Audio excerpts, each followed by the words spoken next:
Y atento todos pues, que ha llegado ese momento, descarga y vacilón, que se estresen los bandidos, políticos y faranduleros. Ha llegado con su lengua afilada y muy directa, ese que llaman Gastón. Déjalo que hable, déjalo que ría, ese es el viejo Gastón. Déjalo que hable, déjalo que ría, ese es el viejo Gastón. Déjalo que hable, déjalo que ría, ese es el viejo Gastón. El viejo Gastón.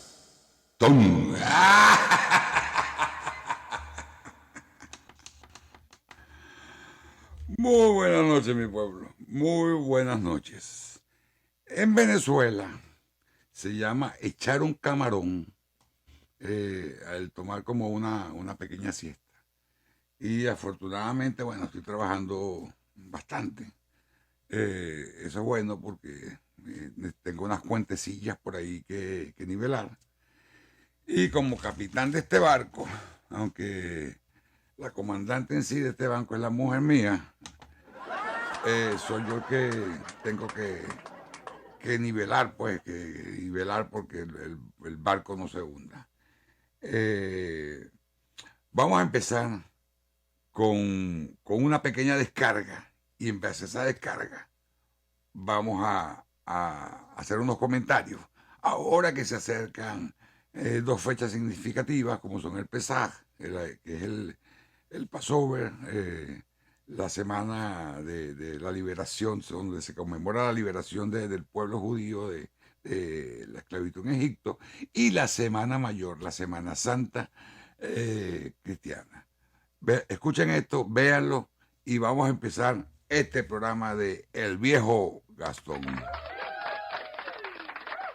Estamos en Venezuela diciendo yo amo a Dios, pero estamos pidiéndole a José Gregorio Hernández que le quite el dolor de barriga al muchachito. ¿Qué es eso? Dice Jehová. Si yo soy Jehová, ¿cómo te atreves tú a estar pidiéndole a un muerto que haga lo que yo puedo hacer? Yo no voy a compartir mi gloria con nadie, que te lo haga ese diablo, que te lo haga ese diablo, pero olvídate de mí, yo no voy a estar ahí. ¿Cómo me van a decir que yo tengo mamá en el cielo? No, ¿cómo se atreven si eso no está en la Biblia? Dice Jehová. A una persona que vivió, que fue creada por el Creador, dice Creador, ¿cómo tú lo vas a alabar? Eso no es así, dice Jehová. Eso no está en la Biblia, dice Jehová. Han estado siguiendo iglesias donde no está Cristo. ¿Dónde está Cristo? Usted es cristiano, entonces usted cree en el evangelio. Entonces usted dice que, mejor dicho, usted es evangélico. Porque si usted es cristiano, usted cree en la palabra como está escrita de tíata. Así, como está escrita, sin refutar.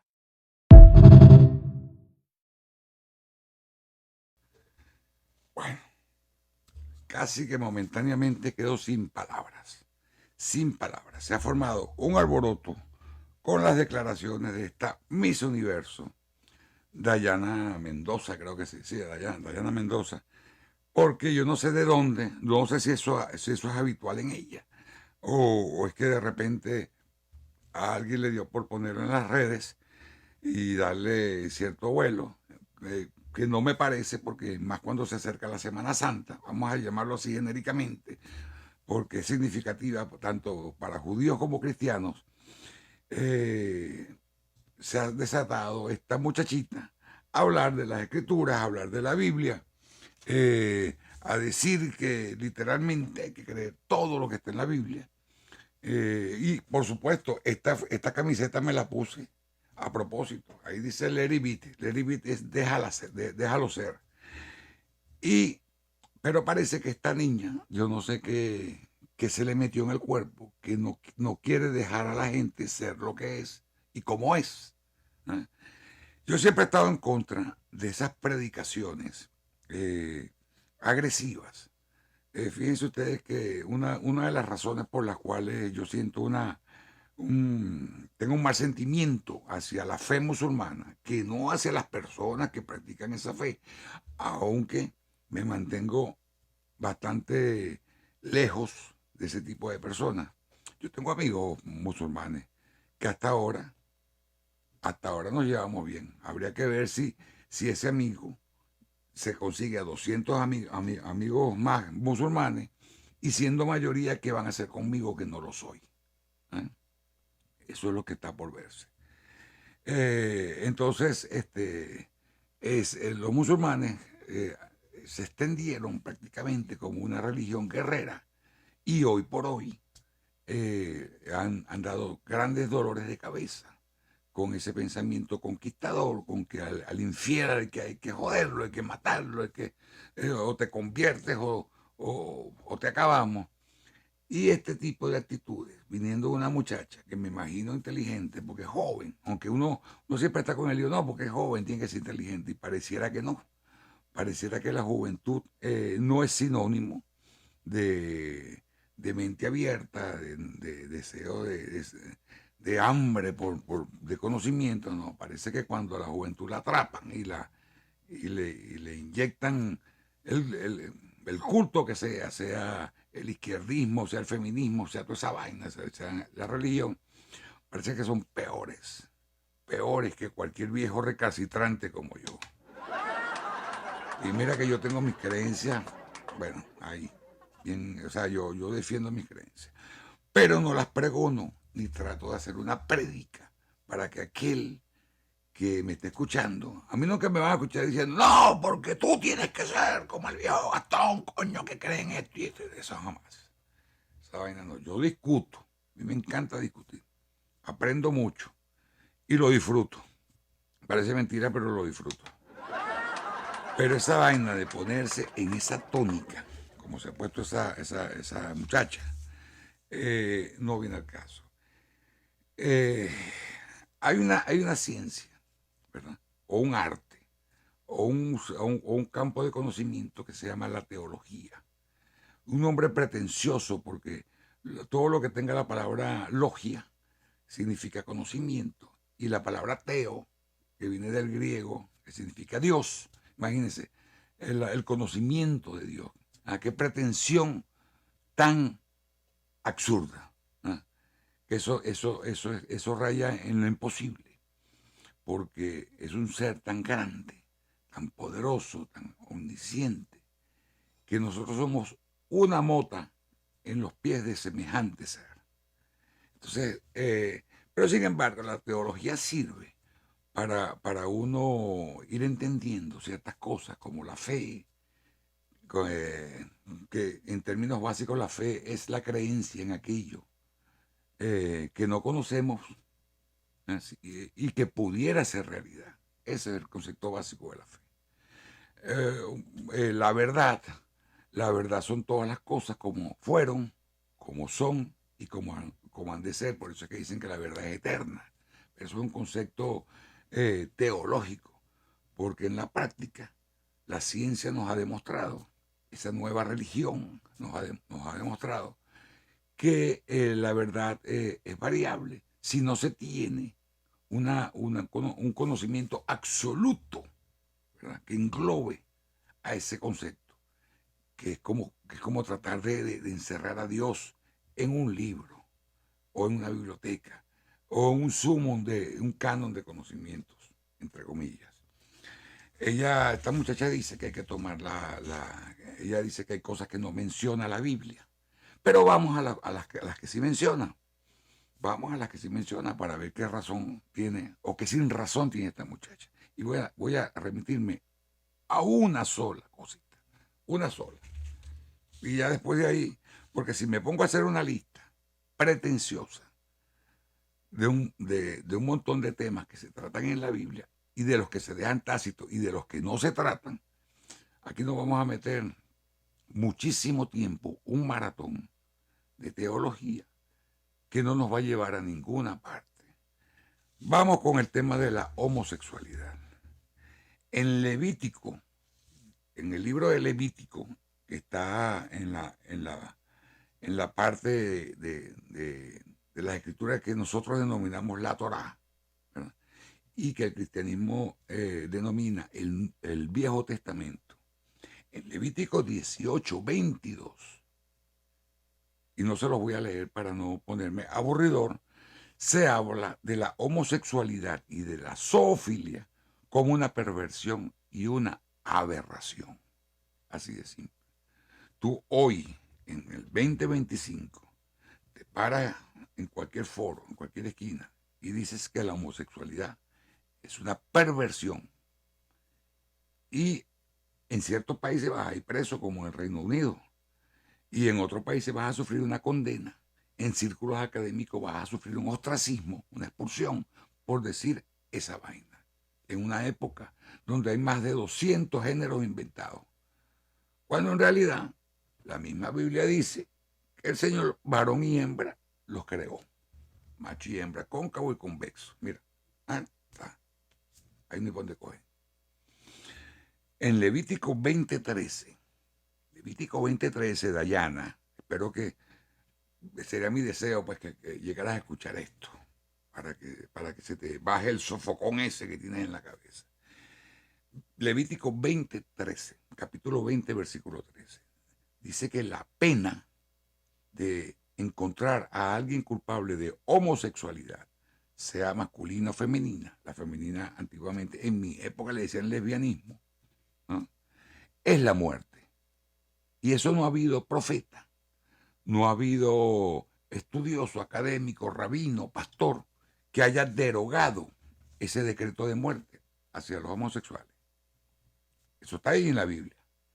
Entonces, si tu concepto es que hay un equívoco, un acto de adoración de ídolos, porque la gente celebra, los que son católicos y los que no somos católicos, celebra las virtudes, los hechos heroicos, los milagros de un hombre como el doctor José Gregorio Hernández, ¿verdad?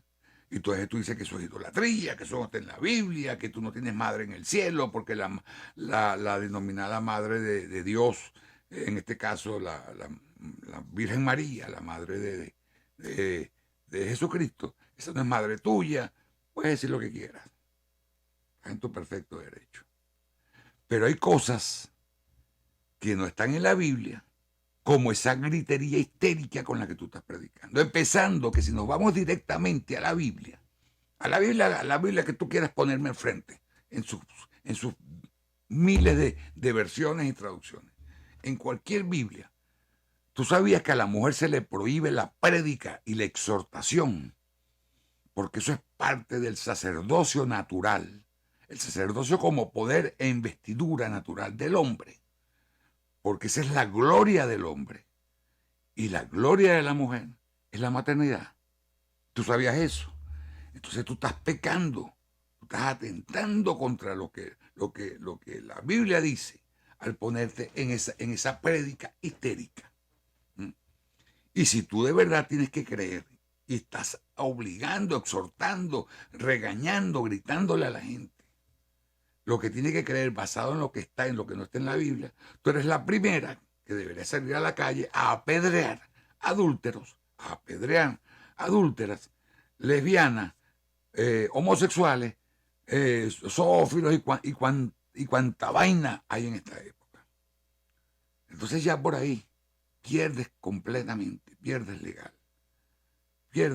Y ese arrebato que tú tienes es impropio. Mira, es muy peligroso, decían en la antigüedad, que era muy peligroso interpretar lo que el rey pensaba. En este caso estamos hablando del rey del universo, del creador, del Altísimo. Era muy peligroso dirigirse a él, al rey, por su nombre personal. Y tú sabías, tú has leído a profundidad, has estudiado un poquito de teología. Tú sabías que el nombre, el santo nombre del Señor se ha perdido.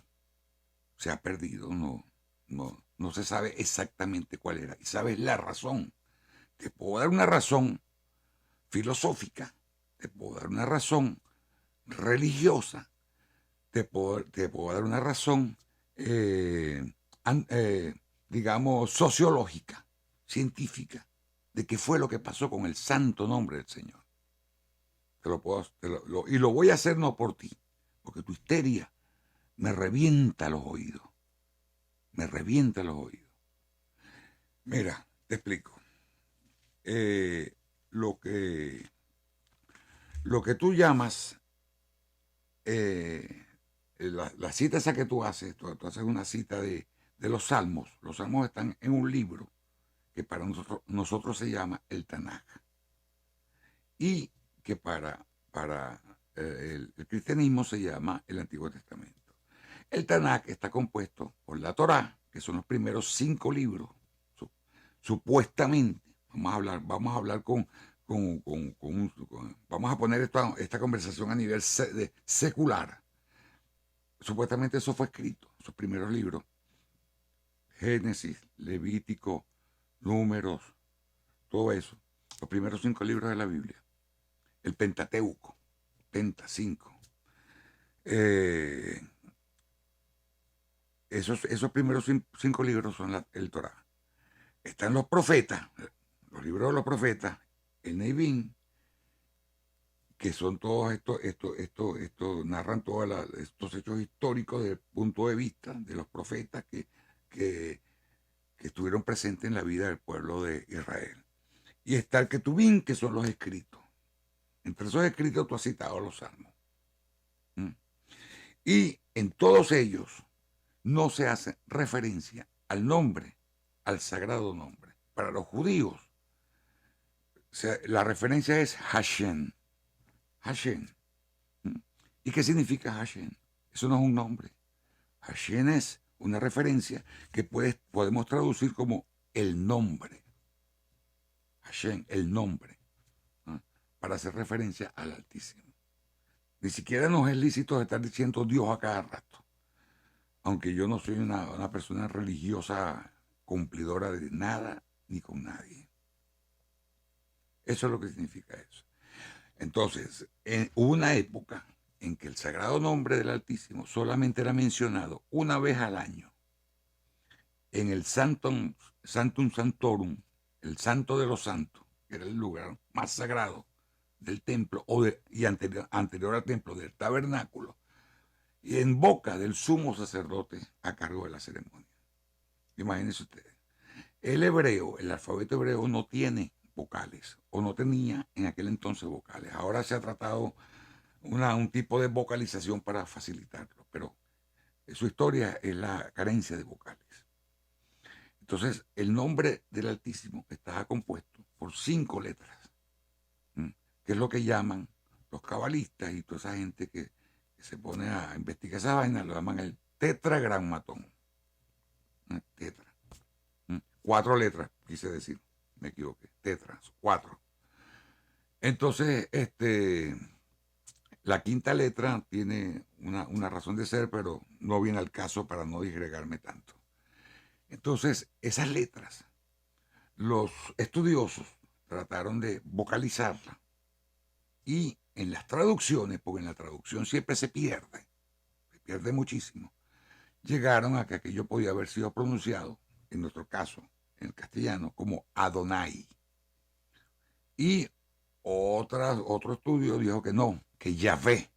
Y otro estudio dijo que no, que Jehová. Y ese es el nombre que tú estás utilizando. Y si ese fuese el nombre del Altísimo, en tu boca sería una blasfemia basado en las escrituras del Tanaj, del Antiguo Testamento. Sería una blasfemia nombrarlo. Como sería una blasfemia en el Nuevo Testamento. Porque en ninguna parte del Nuevo Testamento tú vas a conseguir la palabra Yahvé, Jehová o Adonai en boca de Jesús el Cristo, que fue en definitiva un hombre judío, criado como judío, que cumplió con sus estatutos judíos en el templo de la época, que era el templo construido por Herodes, ya no era el segundo templo, no era el templo original de Salomón. Y los apóstoles, todos hombres judíos, criados como judíos. Pablo, al que tú mencionas, Saulo de Tarso, porque que por una razón muy particular, que Pablo era ciudadano romano y su nombre estaba romanizado, pero su nombre hebreo no era exactamente ese. Otro judío. Y cuando vienes a ver los primeros personajes que aparecen en desde el Mesías hasta el Apocalipsis, desde Mateo, Marcos, Lucas, Juan hasta el Apocalipsis, todos judíos. Y todos tenían influencia y formación judía. Y no aparece específicamente el nombre de que tú estás poniéndole al creador de la forma que lo estás pronunciando. Posteriormente, con las traducciones y siendo que el Nuevo Testamento es un canon, ¿verdad? Que para el cristianismo, como religión separada del judaísmo, que fue la semilla, bueno, ese fue el nombre que quedó para el Altísimo. ¿Y tú sabes por qué? Porque el gran vendedor de la idea, el de que desarrolló, estructuró al cristianismo, si lo vamos a ver fríamente, fue Saulo de Tarso, San Pablo. Y San Pablo, sus ideas chocaron con las de Pedro, que era el primado de los 12 apóstoles. Hubo un choque, y eso está en las escrituras. Eso está en las escrituras. No te lo voy a buscar para que tengas la tarea de investigarlo. Hay un choque porque Pedro, siendo el mayor, quería una iglesia judaizada, donde los varones se tomaran la circuncisión. Pero resulta ser que la circuncisión es un pacto del Antiguo Testamento. Y Pablo se opuso a eso. Y por eso es que Pablo es conocido como el apóstol de los gentiles. Porque él fue el que abrió, dice, no, esto no es una secta del judaísmo. Esto no es judaísmo. Esto es otra cosa. Y la salvación no viene por la circuncisión y por las 613 leyes y ordenanzas que tiene el judaísmo y la cosa y el templo. Esto es la salvación universal, por la vida y la sangre derramada del Mesías. Y ahí hubo una separación, el primer gran cisma dentro del naciente cristianismo, ¿verdad? Y tú estás citando al apóstol de los gentiles que en su vida real no fue testigo presencial de la vida de Cristo, porque fueron los otros 12 apóstoles. Y cuando faltó Judas, nombraron a Bernabé, no nombraron a Pablo. Pablo fue el único de los apóstoles, con título de apóstol, que no conoció al Mesías. Y una de las condiciones para ser apóstol, como investido con ese título, era ser testigo presencial de Cristo. Y por ahí está la historia de que Cristo se le apareció en el camino a Damasco porque Pablo era perseguidor de los cristianos. Pablo era el que le aguantaba las cosas y participaba en los juicios para que apedrearan a los cristianos. Pablo estuvo presente cuando apedrearon a San Esteban. Pablo estuvo ahí. Y bueno, la Biblia habla del amor, de la caridad, del arrepentimiento, porque es que no me lo tomen como una crítica. Estoy tratando de secularizar esta conversación para no llevarlo al plano donde sí van a haber peleas y comentarios y vainas, porque es el plano doctrinal estricto de lo que es una religión. Ese era Pablo. Como que si tú me dijeras ahora, no, que Diosdado Cabello me escuchó hablando en contra del doctor José Gregorio Hernández y se arrepintió y se unió a la iglesia, a la rama de la iglesia donde yo pertenezco. Tú me vas a decir a mí me vas a decir, que el Señor Altísimo de los cielos va a perdonar plenamente a un asesino, a un narcotraficante, a un demonio como Diosdado Cabello, o el mismísimo Hugo Chávez. Hay gente que dice que sí. En la estricta doctrina de la salvación, la sangre de Cristo lo borra todo. Pues no. Porque aquí yo no conozco un judío en este planeta que alguna vez se atreva a decir que Hitler tiene todavía una esperanza de salvación delante del Altísimo. Y eso lo podemos dejar hasta ahí de ese tamaño. Ahora, volviendo a lo del nombre del Señor. En el aspecto religioso, se trataba de un sumo respeto supremo. Como dice el tercer mandamiento del decálogo de Moisés. No jurarás y no tomarás el nombre del Señor tu Dios en vano. Así de simple, pero cuando viene la explicación, porque lo dinámico de una religión no es que tú te aferres a un libro milenario, desde la creación de Adán hasta el Apocalipsis, y que ahí está todo escrito en piedra, porque no es así. Por eso es que están los profetas, por eso es que están los rabinos, por eso es que están los padres de la iglesia que explican y la doctrina, en este caso cristiana, y escriben libros y se abren tratados de teología y se discute en niveles académicos. Porque aunque la base fundamental es una, la escritura, el resto siempre hay la posibilidad y el deber de reinterpretar ciertas cosas para beneficio del hombre, para beneficio de la sociedad.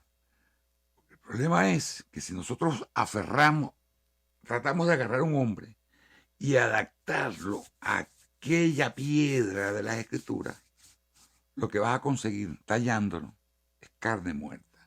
Ahora, si tú agarras estas escrituras y tratas con ellas de arropar su alma, ¿verdad? De que haya una interpretación por personas que de alguna forma tienen una inspiración o un conocimiento, entonces ya las escrituras tienen un sentido. Porque los judíos no solamente creen en el Tanaj, creen también en el Talmud. ¿Y qué es el Talmud? El Talmud es como un código civil, un código religioso, un libro de comentarios y tradiciones, donde diversos rabinos han discutido por siglos la doctrina original de ese libro que podemos llamar el Antiguo Testamento. Eso es el Talmud. Tenemos libros como el Zohar. Hay miles de libros. En la Iglesia Católica hay miles de libros de los padres originales de la Iglesia. San Agustín y una serie de personajes. El mismo Martín Lutero reinterpretó y reescribió, se atrevió a reescribir la Biblia y a prohibir libros de la Biblia como los Macabeos o Judith. El mismo Martín Lutero hizo eso en su lucha, ¿verdad?, por reformar la Iglesia Católica de entonces. Y la Iglesia, bueno, sobrevivió a eso, a pesar del cisma. Pues hubo el cisma primero de los ortodoxos, del ritual griego, el cisma de los cátaros, el cisma de los protestantes, a los cuales, cuando los protestantes empezaron con Martín Lutero, o sea, eso se fue disgregando de forma tal hasta llegar a la pequeñita iglesia a la cual tú perteneces.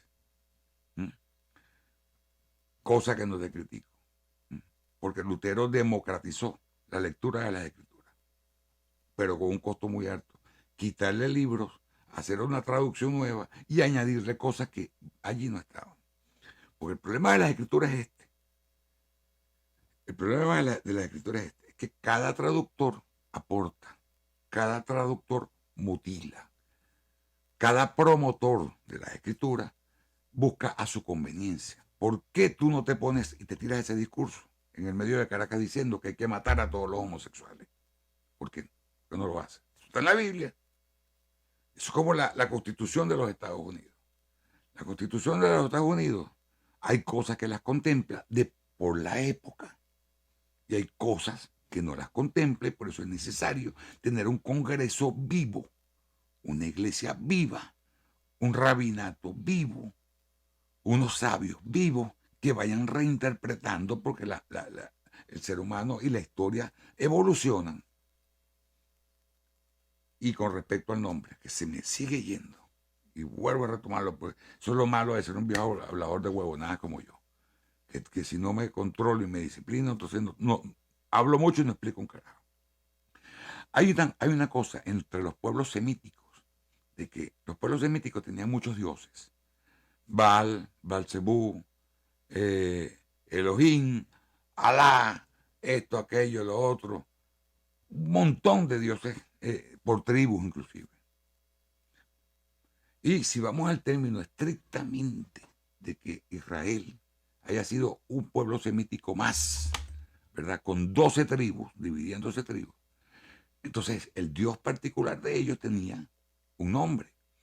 Pero ¿cuál es el kit de la cosa? El kit es que cuando los pueblos enemigos, y eso entraban en guerra, lo primero que hacían era tratar de averiguar con sus sacerdotes y hechiceros cuál era el nombre del dios al que estaban combatiendo. porque combatían a Dios y combatían al pueblo de ese Dios. ¿Y para qué querían el nombre?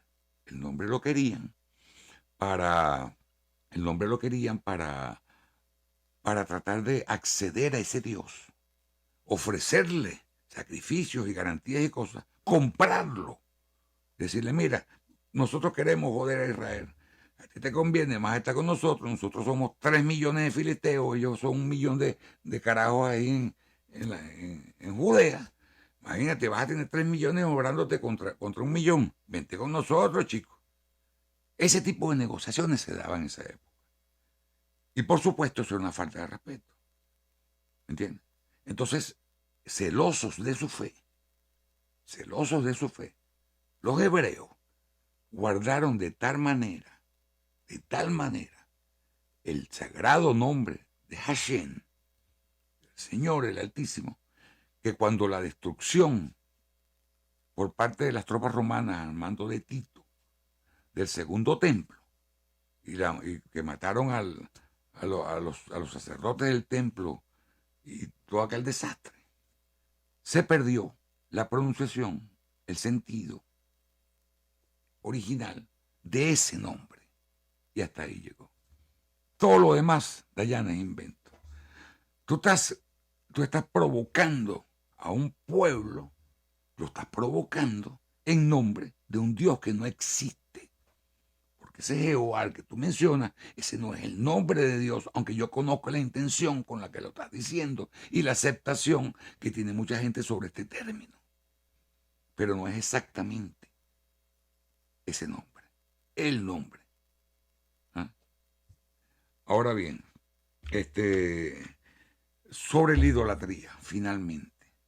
Si tú te vas a la descripción que se hace del primer templo, el templo de Salomón, vas a ver la cantidad de figuras humanas y animales, esculturas, que por órdenes expresas del Altísimo, fueron colocados allí. Ahí se habla de un mar de bronce, que era una inmensa tina, sostenida por 12 bueyes que representaban a las 12 tribus de Israel. Y ahí se hacen ceremonias. Y eran idólatras los israelitas, los hebreos, eran idólatras, los levitas, que eran los sacerdotes. Si no has leído nunca que hay un arca, que era el arca del pacto, el arca de la alianza, entre el Señor y el pueblo, ¿verdad? Y en el arca se guardaba una copia de una vasija. Mira, en el arca se guardaba, déjame enseñarte, muchachita, se guardaba una vasija con maná del que caía del cielo. En el arca se guardaba la vara floreada, callado floreado, de Aarón y las tablas originales de la ley que trajo Moisés del Sinaí. Todo eso iba adentro. Vayas tú a saber qué más había adentro, que esta arca era usada como un arma de guerra en los campos de batalla de los israelitas contra los pueblos filisteos de la zona. Y tú me vas a decir a mí, entonces, si los israelitas, con la reverencia tan sagrada que le tenían al arca de la alianza, eran idólatras. Y eso está en la Biblia. Lo importante, mi pueblo, para resumir, es que la fe, esa convicción en aquello que no se ve, pero es tan cierto, la fe es una energía que ha demostrado trascender los sistemas religiosos. Porque el Señor no es el Dios de una religión, es el Dios de los seres humanos, ¿verdad? Que de alguna manera, bien o mal, tienen su alma secuestrada en instituciones que se interponen entre el Creador y la humanidad, se interponen estas instituciones y empiezan a reglamentar hasta la forma en que uno tiene que dirigirse al Creador. Entonces, les voy a dejar, antes de terminar el video, digamos, la explicación que dio esta muchacha sobre ese arrebato que no le corresponde según ningún tipo de escritura, porque ella no posee el poder del sacerdocio inherente al varón. Les voy a poner la otra parte donde ella habla y despedimos después del programa. Vean esto rapidito. Empecé a ver un montón de comentarios, bueno, ofensas, realmente, ofensas que me estaban colocando en varios de mis posts en mis redes sociales. En mis redes sociales, yo hablo son en mis redes sociales y hablo sobre mis convicciones. Yo veo tantas personas, veo miles de personas que están colocando cualquier tipo de cosas en sus redes, y sean que tengan 2 seguidores, 20 seguidores, 200, 2 millones o 20 millones de seguidores. Yo no entro en las redes sociales de esas personas a ofenderles absolutamente. Y yo deseo reiterar mis convicciones. Yo sigo estando convencida de lo que dice la Biblia. El Salmo 115 dice de las imágenes que tienen boca y no hablan, ojos y no ven, oídos y no oyen, nariz y no huelen, tienen manos y no tocan, tienen pies y no caminan, y semejantes a ellos son los que les adoran y en ellos confían. Detrás de las imágenes, detrás de los muertos, cualquier milagro que pueda salir de ello no viene de Dios, viene de Satanás. Eso nos lo enseña la palabra del Señor. Mi intención con hablar la palabra del Señor no es ofender a nadie. Mi intención con predicar a nuestro Señor Jesucristo no es ofender a nadie, pero yo entiendo que el que no reciba, no desea recibir la palabra, el que no quiera aplicarla, se puede sentir ofendido. Yo eso lo entiendo. De todas maneras, como dijo el apóstol Pablo, sea como sea, nuestro Señor Jesucristo está siendo predicado para su gloria. Bendiciones para todos, gracias por su apoyo y hasta la próxima.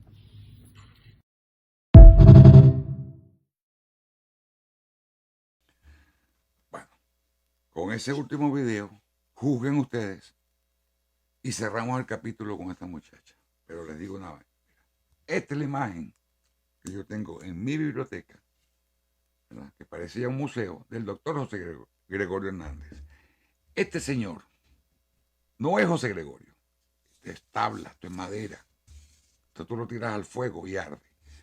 Pero esta imagen, ¿verdad?, me recuerda que hubo un hombre de buenos sentimientos, un hombre íntegro, un hombre cuya vida fue heroica, un hombre que no pegaba los gritos que pega una dayana y todos aquellos que tienen esa forma absurda de predicar. Este señor me recuerda que todavía se le puede tener fe a la humanidad. Y eso no es pecado.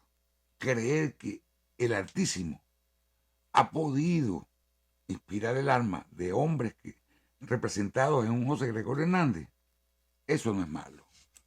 Como no es malo que yo tengo un gran amigo que me regaló, él pintó esta Virgen de la Caridad del Cobre, que tiene una representación simbólica de la fe del pueblo cubano. Entonces él me regala la tabla y yo la voy a quemar, la voy a botar, voy a gritarle por algo que lo que me está es recordando que todavía se puede creer en un ser supremo y en la humanidad como su creación toda. Mi pueblo, esta ha sido mi intervención hoy en esta materia, que es difícil, que es ofensiva para muchos. Al que le sirva la falda, que se la ponga. Lamentablemente es así. Hay gente, yo tengo un amigo que cuando me escribe comentarios en los videos me dice, recuérdate que Jesús es rey. Bueno, nunca se me ha olvidado, hermano. Lo celebro por usted, lo quiero a usted. Y en mi forma tenemos el mismo sol que nos ilumina cada mañana, el mismo Dios que nos inspira. Y somos felices todos. Que Dios Todopoderoso me los cuide, me los bendiga y me los acompañe. Luis Bertrán, me le abra el entendimiento, coño, para que se acabe tanto peo. El doctor José Gregorio Hernández me lo llene con mucha salud. Que no es esta tablita que está aquí. Pero esta tablita me dice, hubo un hombre que usaba estetoscopio, era médico y tal. Historia linda, me gusta, me encanta mi retablo del doctor José Gregorio Hernández. Que San Miguel Arcángel me los proteja. Que entiendan que esta es la raíz, ¿verdad?, de ese Dios, de ese libro y de esa fe que ha hecho grande al mundo y sobre todo a Occidente. Esto es todo por hoy, mi pueblo. Porque ustedes saben quién está cansado y necesita ir a dormir y no fastidiarlos tanto a ustedes. El viejo Gastón.